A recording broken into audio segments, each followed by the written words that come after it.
Okay, back up to speed. What we get this at? There's a little bit of vibration at about 1200. There we go, 1400. Small gouge, small cuts. All the cuts you'll notice I'm making, I'm pushing the tool. I'm not going that way. The tool's going to be making cuts this way with the bottom wing. This is ground as a standard English grind, which basically meant I just put it in the jig, the arm of the jig, put it up to the wheel, and literally rolled it round, sharpened it at about 45 degrees, okay? This is the tool that I would eventually make into a micro bevel as well. Beautiful little tool. Very underestimated over here.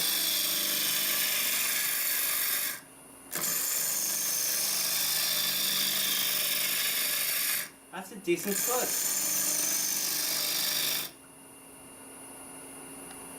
Put that there we go.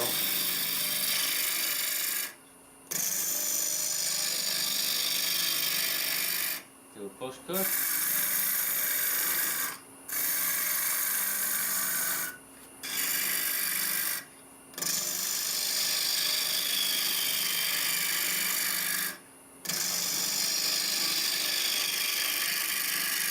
Be careful as you get towards the middle.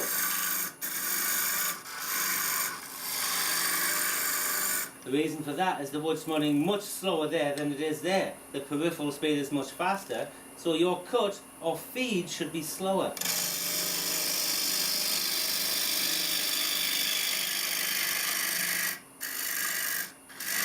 Again, just watch those wings.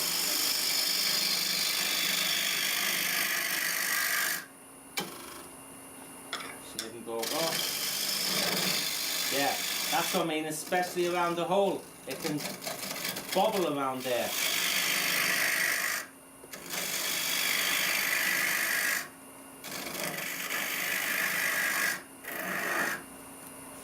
Move the tool rest closer, I'm being a little lazy. There we go.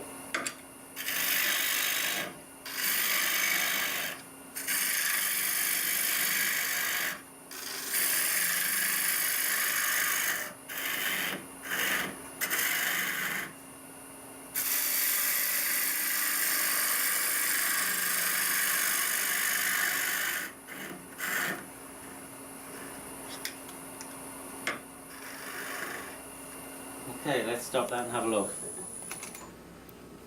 Nice, everything's okay, everything's stayed together. Right, from about there, where that line is actually, I'm going to make a cut with a parting tool. We're going to turn the inside of the hat to the same thickness as that there, which is about 3/32. And again, if you can cut something that thick evenly, we'll just take it down in stages. Hog out the middle. I'm going to use, there's several ways you can do this. You use a bowl gouge, spindle gouge, any of the carbide tools, or scraping tool if you want to. Whichever you feel the most comfortable. I prefer to cut, so I'm going to use one of my mate tools, and I'm going to hug out the wood with the mate tool and then do a finishing cut with this little gouge in here. The mate tool will actually get me towards the top of the hat as well. Again, it's going to cut the wood. The further you're away from the tool rest with a scraper, there's more resistance. So, parting tool, let's see here, we're going to go in there. Yeah, it's about here. Be quite vigilant about this and take into account that the band on the hat is slightly proud of the hat itself, so take that into account. Don't work to the band, because if the band's too thick, you'll cut through the band at the edge where it meets the hat, and the rim will fall off, okay? So just bear that in mind. Just looking down the top of the piece, so I get this in exactly the right position. If you were concerned, leave it thicker than you need and take the wood off. Establish that a little bit deeper. There we go. Take another cut off that. I'm just checking that thickness. Yeah. Again, try and get these to the same thickness all the way around. If it's thin on the rim and thicker, much thicker on the top of the hat, the wood's going to move at a different rate and it'll split. So I've got a nice clean empty cut into there. That thickness is okay. I'm just going to use the wing of a spindle gouge, closed, and I'm just going to put a little radius on there. There isn't a sharp edge, it actually comes back slightly, so I'm going to make a cut, then put a radius on it because it's smooth on the inside of the hat, there's no sharp edge there. Do that lays in nicely, just a nice little shear straight, put a nice little lead in rim on there. That's lovely. Okay. We'll set up for the mate tool. Basically, it's a cutting tool. It's a cup cutter. Wants to be cutting, you want the bar horizontal, the cutter itself wants to be right on the centre line. I'm actually going to move the tool rest further over to there. So I'm working above the stem. I don't want to be working here, there's no support there, or far less support shall we say. Make sure this is nice and tight. Cutting on the centre line, and literally I just push this tool in. The only thing you've got to be concerned about is not pointing the tool up. It's already set at the right angle to cut, okay? Right on the centre line, like a nice on handle on it. Just make sure the tool isn't tipped up like that, because it's going to bring it down, or like that, okay? Keep it flat on the bar, just put 2 fingers here and just push it gently in the wood. All I'm going to do is hog this out so I can get to this surface here to start doing the finished thickness cuts to the same shape as the outside of the hat. So what are we on? 1300?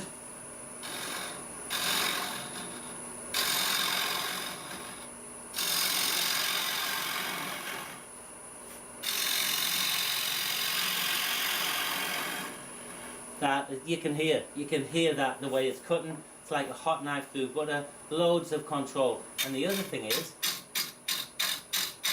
it doesn't self-feed. The cutter is only set so far from the bar. It'll do a continual cut, but it doesn't self-feed, unlike scrapers. If you end up with a little pip in the middle, just put the tool underneath, lift it up and down, backwards and forwards, take the middle out, or make sure the cutter always goes to the centre line.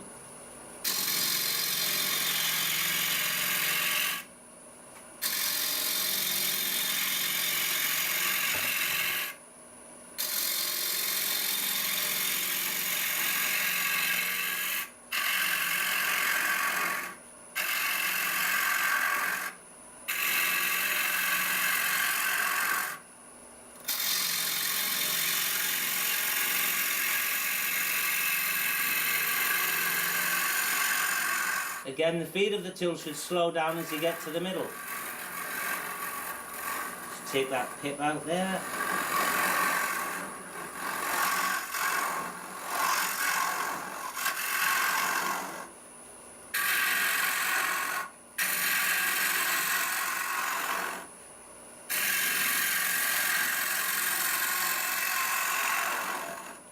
We'll do half of the hat first, half of the depth first. So I'm moving the tool around here so I can get down the side.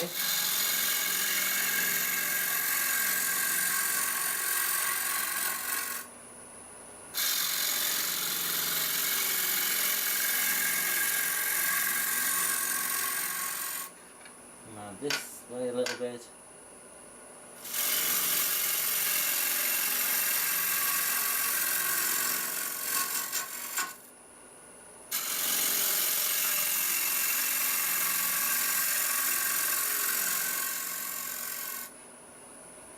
Last rough and out cut, and then we'll use a small gouge.